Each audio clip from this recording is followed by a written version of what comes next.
I'd been hiking the Blue Ridge ridges for years, usually alone, and I'd learned to trust the rhythm of the forest. The sway of the pines, the distant caw of a crow, the soft scrape of a squirrel across dry leaves. But that day, something about the trail felt off from the start.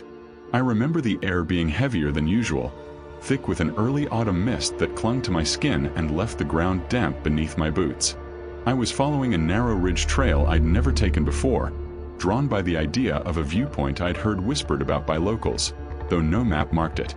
The trail twisted tight around gnarled roots and jagged rocks, and eventually I noticed a small clearing ahead. That's when I saw it, a cabin, small and crooked, almost swallowed by the surrounding forest.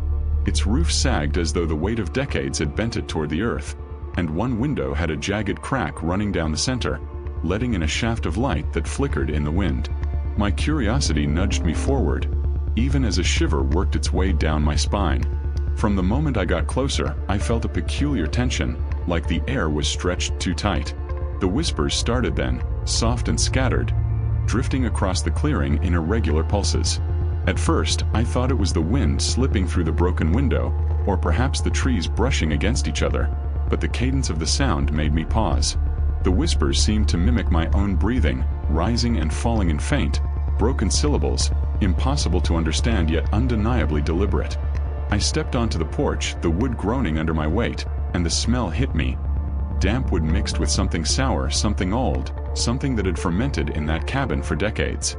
The scent made my stomach tighten. Inside, everything was layered with the dust of disuse. An old chair lay on its side in the corner, its legs splintered and uneven. A table had been overturned, papers scattered like leaves. There was no pattern to the disarray, no immediate sense of why the place had been abandoned, yet the scene felt like a story half told, interrupted.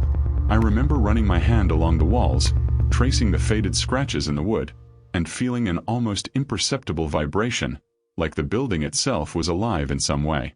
Every step I took made the floorboards complain, the creaks unnaturally loud in the quiet. And always, the whispers followed, light, barely audible, yet unmistakable. I pressed further, drawn toward the cracked window, and that's when I saw it, or rather, sensed it.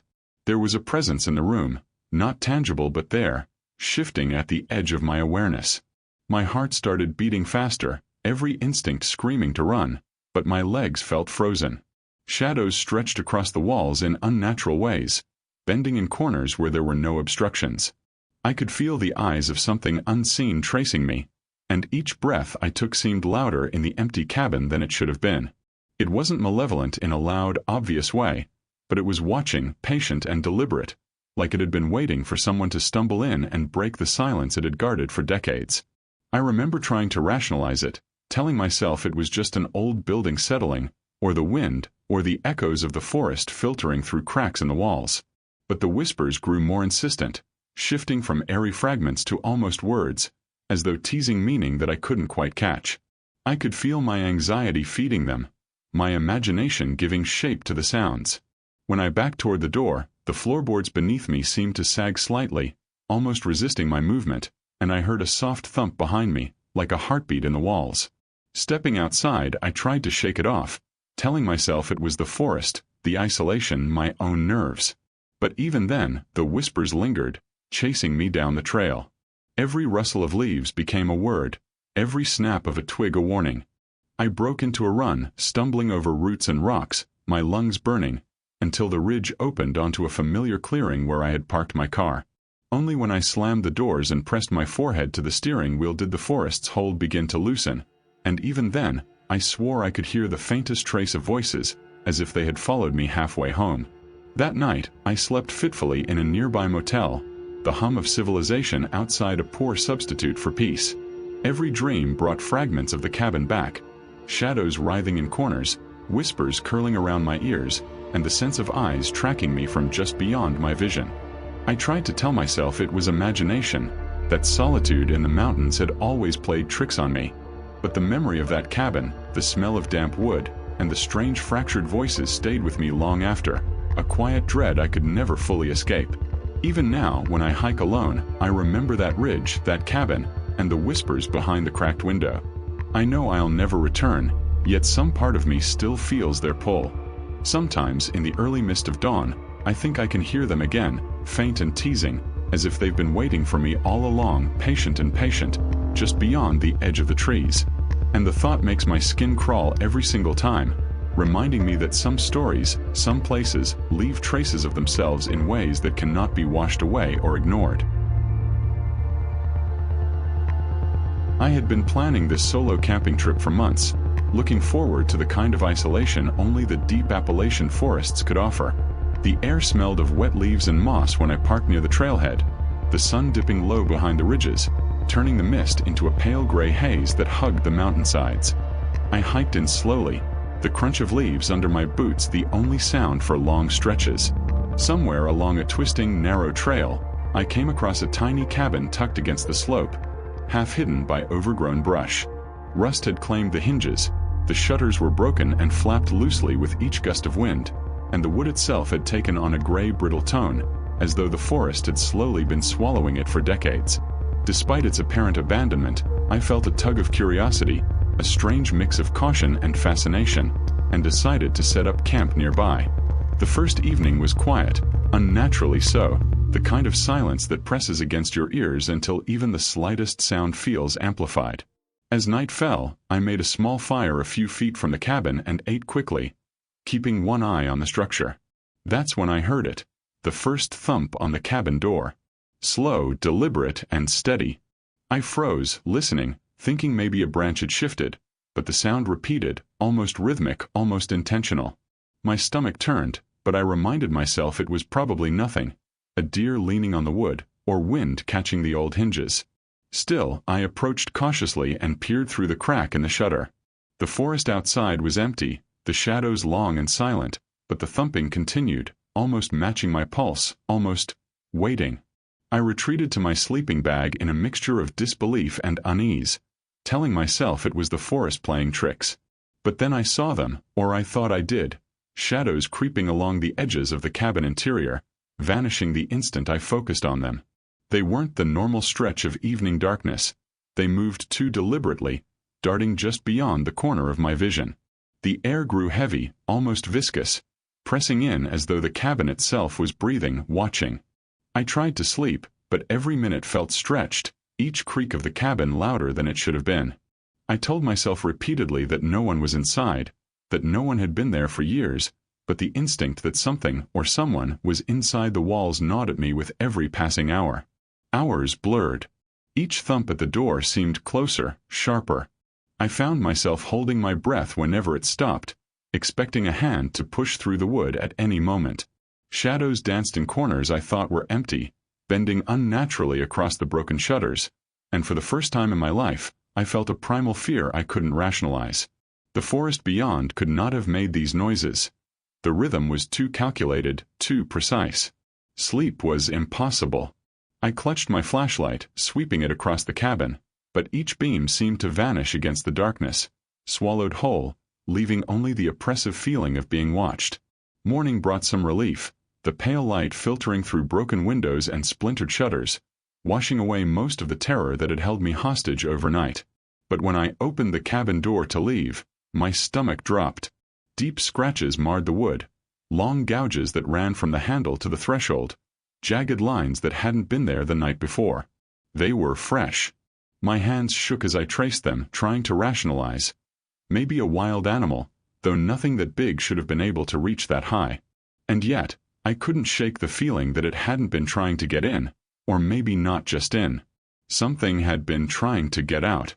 I spent the next hours hiking back to the road with the scratches and the shadows burned into my mind. The forest seemed different in daylight, less threatening, yet I felt the memory of last night's presence lingering, like a faint whisper behind my shoulder. Every rustle of leaves made me flinch, every crow's call sounded too deliberate. It was a weight that wouldn't lift, a shadow of the cabin following me even as I drove away, the road bending down the mountains and into civilization. Even now, when I tell the story, I can feel the tension that night instilled in me, the unshakable certainty that I wasn't alone in that cabin. The scratches, the slow thump, the vanishing shadows. They left a mark on me I can't explain. Some nights, when the wind howls through the trees and the moon slices through clouds just right, I swear I hear it again, the deliberate rhythm of a thumping on a door that shouldn't have anyone behind it, waiting, patient, as if the cabin itself had left a piece of its dread with me to carry. I had found the cabin through an old listing that promised solitude and a true Appalachian retreat. The kind of place where the forest swallows you whole, and the only company you keep is the wind and the distant crow of a lone bird. When I arrived, the sun was low over the ridges, casting long shadows that slanted across the porch and pooled at the base of the surrounding trees. The cabin itself was small, rustic, and clearly had not seen much care over the years. Dust clung thick to the windows, cobwebs hung in the corners like forgotten memories, and the wooden stairs leading to the attic groaned even under the lightest touch. The previous renter's notes mentioned that the loft was off-limits, and that odd noises sometimes came from above, but I laughed it off. There's always a note of superstition in these mountain rentals, I thought. Curiosity, however, has a way of overriding caution. The first night was quiet enough, the kind of silence that presses against your ears until the smallest sound becomes alarming. I unpacked, lit a small fire in the stone fireplace, and tried to enjoy the isolation, but there was a subtle tension in the air. A creak here, a settling groan there. It all felt amplified. I told myself it was just the cabin adjusting, the wood expanding and contracting with the cold night air. Then I remembered the loft. I knew I shouldn't go up there, but the temptation to see what lay hidden under the low sloping roof was irresistible. I told myself I was just being practical, checking the space for supplies or a storage corner, but in truth, I was pulled by something I couldn't name. The stairs protested with every step, whining like the cabin itself was trying to warn me off. I gripped the handrail, my knuckles white, and lifted my flashlight to cut through the thick darkness. The attic was small, filled with the musty scent of old wood and the tang of disuse. Dust motes swirled in the light beam like tiny specters. That's when I heard them. Footsteps. Light, uneven, moving deliberately in a slow circle. I froze, heart hammering in my chest.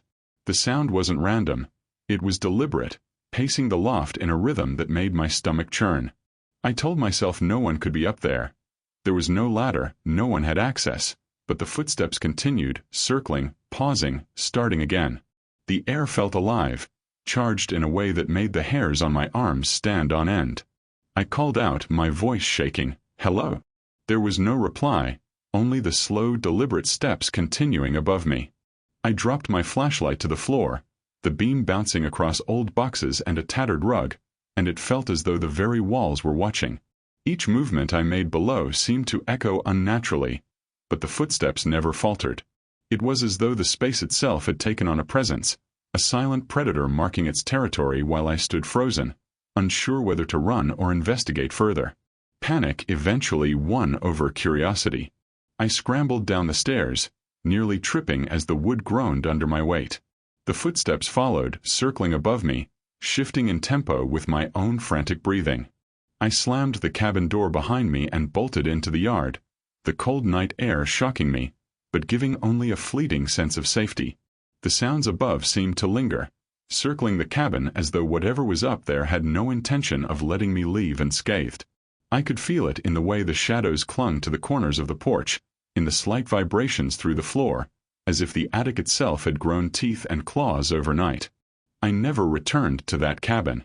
The images of that loft, the uneven footsteps, and the feeling of being watched have stayed with me, lodged in my memory like a splinter under the skin. Nights in my apartment now carry the echoes of that space, the sensation that something is circling just beyond sight, patiently waiting. I've tried to rationalize it, of course. Old wood, acoustics, an animal of some kind. But every explanation falters when I replay the night in my mind, the sound of deliberate pacing over empty space, the charged air, the impossibility of it all. It feels like a memory that belongs to the forest more than to me, something the mountains wanted to impress upon a lone wanderer, and I am left with it, unable to shake it completely. Even when I hike elsewhere, far from that ridge, there's an instinctive glance upward, a brief hesitation when I pass under attics or rooftops. The memory is vivid and in some ways alive. That loft, its dusty boards, the slow, deliberate footsteps, they haunt me because they were so real, yet so impossible to explain. And the part that unnerves me most is that the presence I felt never spoke, never revealed itself, yet I knew it existed. It lingered in the shadows, in the charged air, in the very structure of the cabin itself.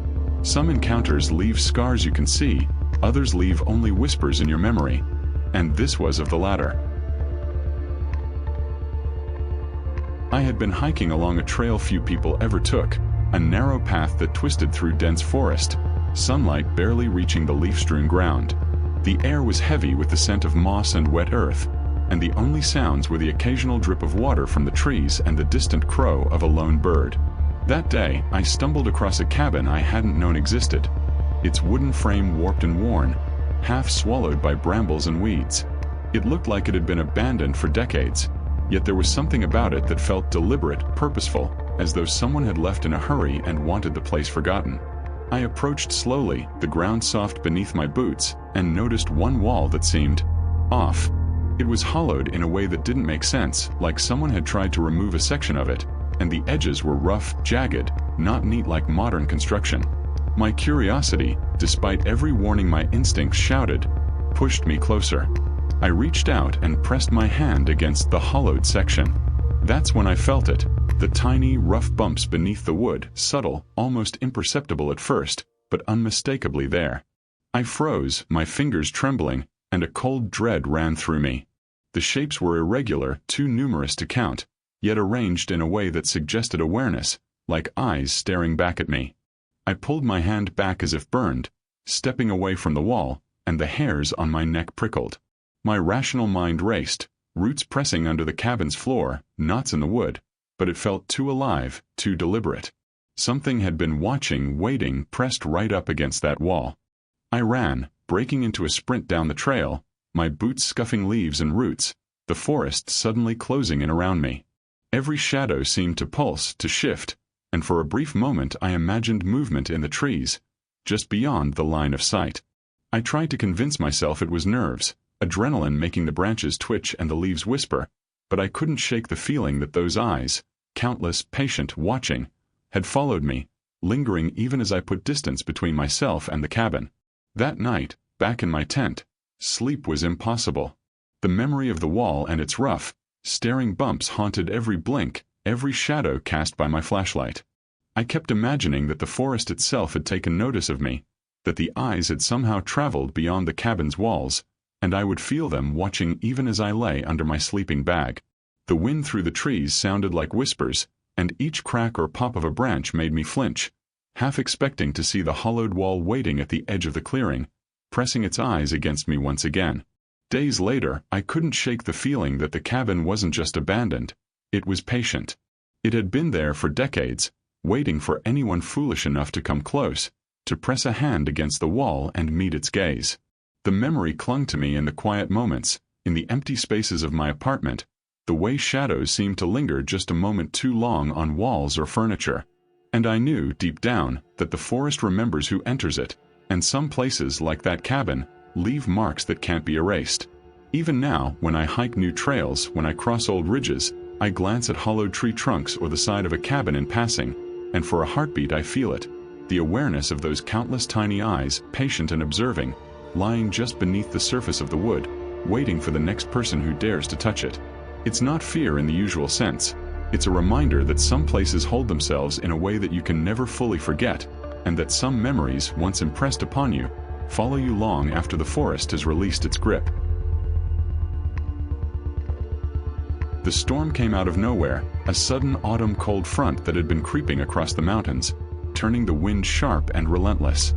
I was hiking alone, caught several miles from the nearest road, and the sky had gone a heavy gray, clouds twisting low between the ridges.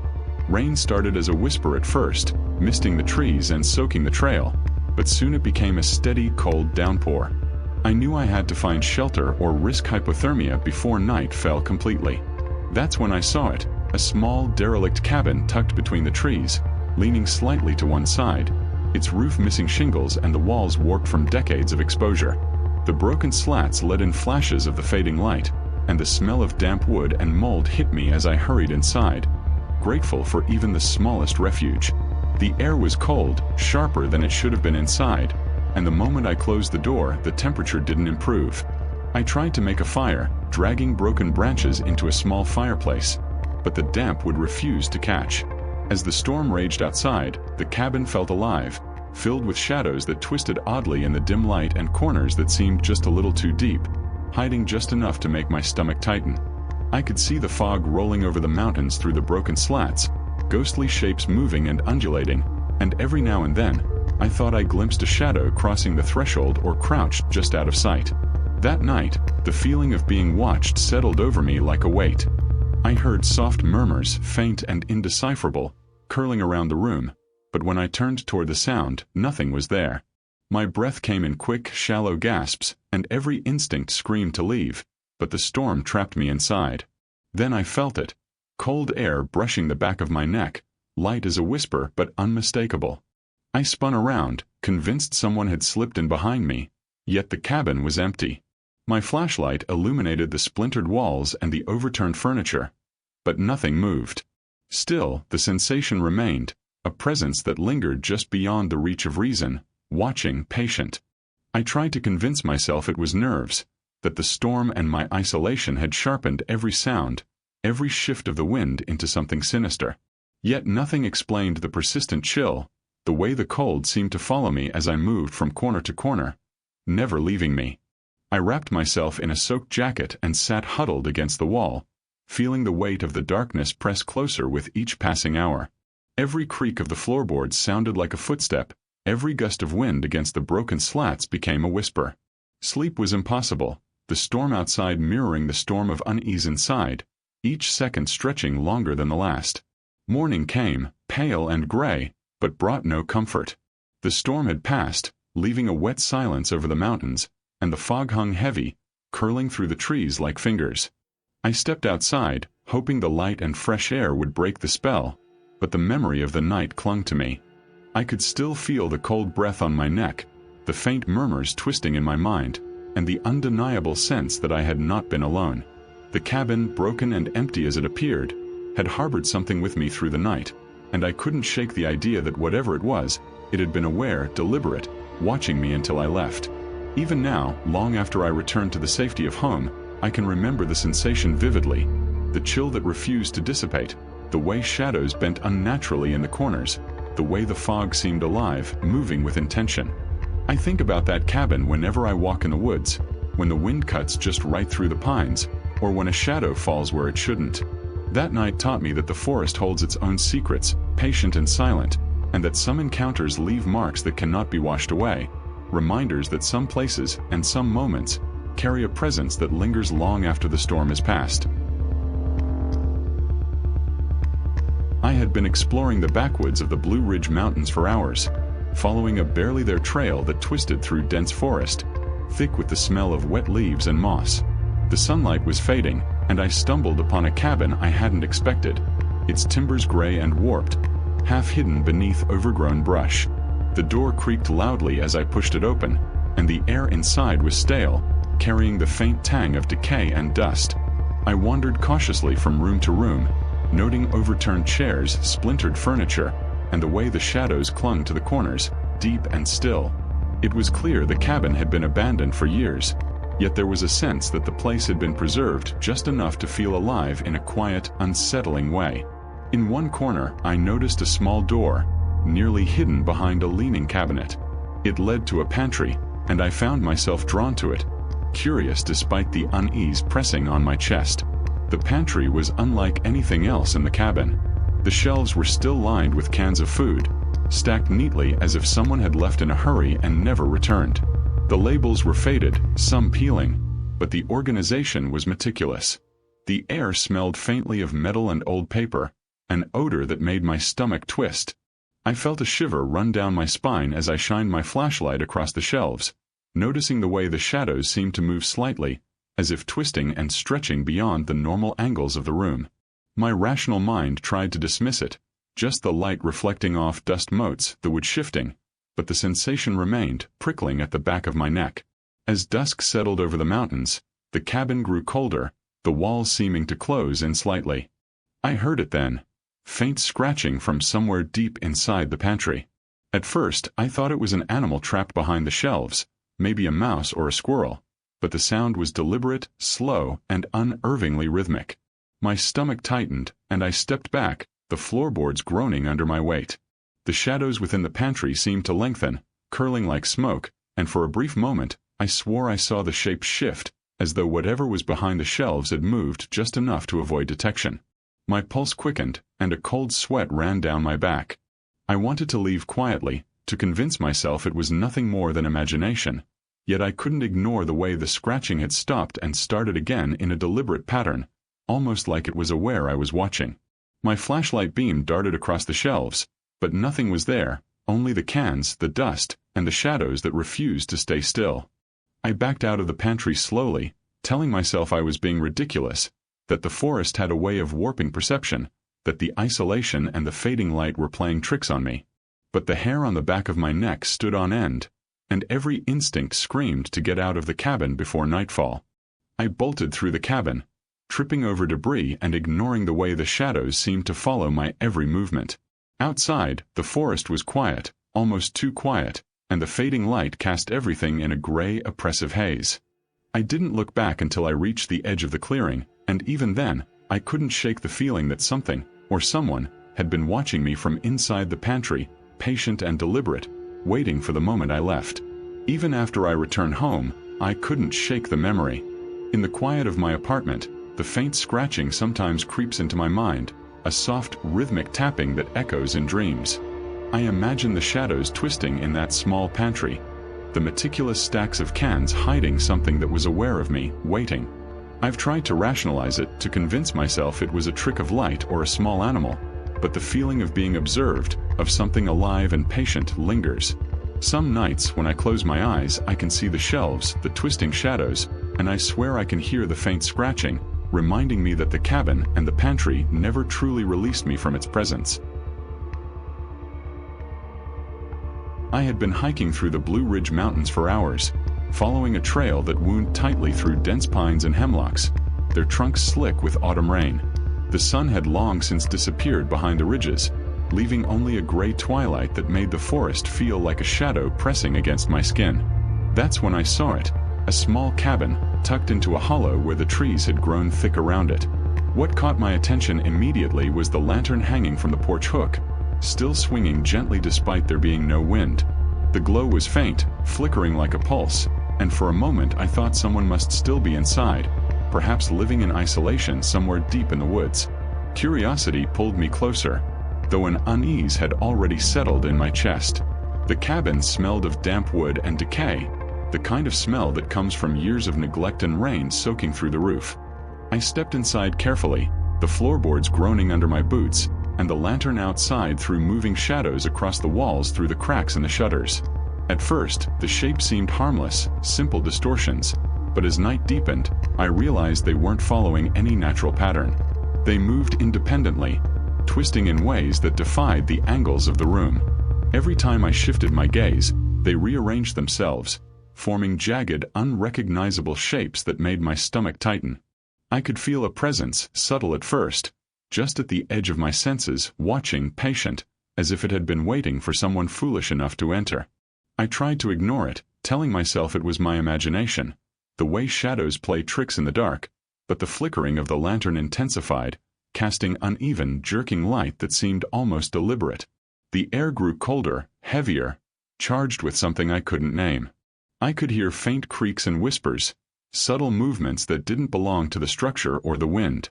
I turned toward the lantern, and for a brief moment, I thought I saw it swing slightly toward me, like a beckoning finger, urging me to stay, to watch. My chest tightened, and fear replaced curiosity completely. The cabin had a single window, cracked and fogged with condensation, and through it, I could see the forest beyond, dark and still, swallowing everything. Each time I glanced back at the lantern, the shadows had shifted again, more pronounced, sharper, their forms coiling like smoke but solid in the way they bent toward me. I tried to tell myself I needed to leave, but my body felt heavy, as if the cabin had claimed a hold on me, slowing my thoughts and movements. The flickering grew faster, irregular, like a heartbeat, and the subtle whispering grew to faint murmurs that I couldn't make sense of. I had the sudden, visceral sense that I was not alone, that something unseen was moving in the corners, pacing me, waiting for me to act. I bolted, running without looking back, my boots slipping in the wet leaves and mud outside. The lantern swayed violently behind me, as if chasing me, its light cutting across the trees in jagged patterns that twisted and lunged, almost reaching for me. I didn't stop until the forest thinned and I reached the main trail, my lungs burning and my heart hammering.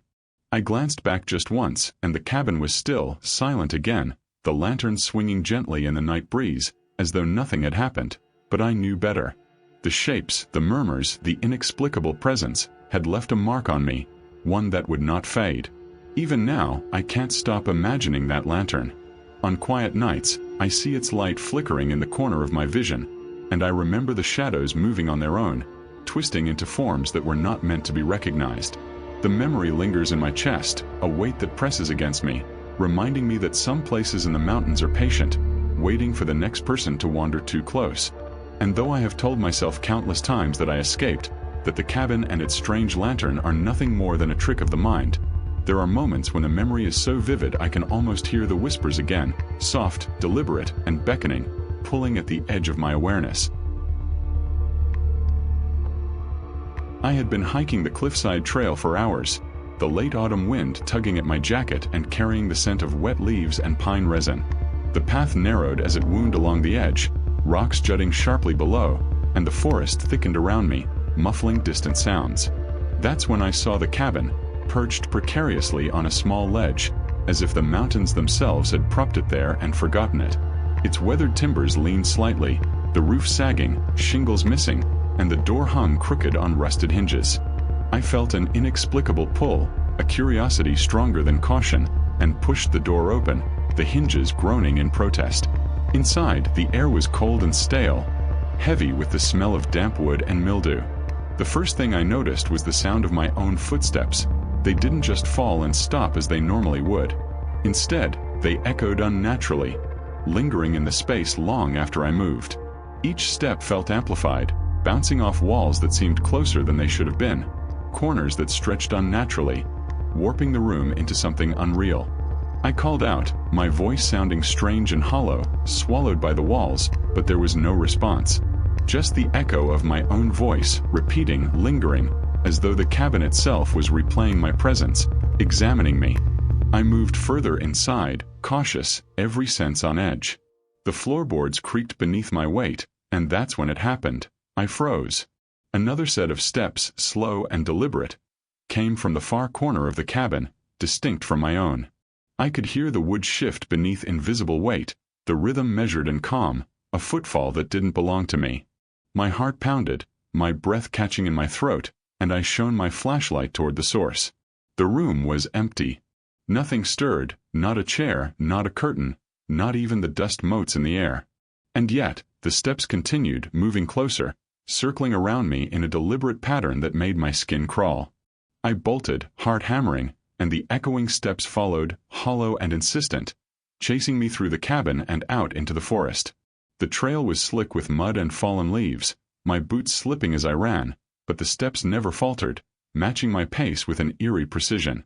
Branches scratched at my jacket, the wind howled through the ridges, but the only sound that remained constant was those hollow footfalls, circling, patient, relentless. It felt as if the cabin itself had reached beyond its walls, laying claim to me, ensuring I understood that my presence had not gone unnoticed. By the time I reached the road, the echoes began to fade, receding into the distance, but the memory of them stayed with me. Even now, when I walk quietly at night or pass an empty building, I can feel the weight of those steps, slow and deliberate, following just out of sight. The cabin, precarious and forgotten on that cliffside, left a mark that lingers, a reminder that some places remember, that some echoes are alive, and that some footsteps, though unseen, can haunt you long after the forest has released you.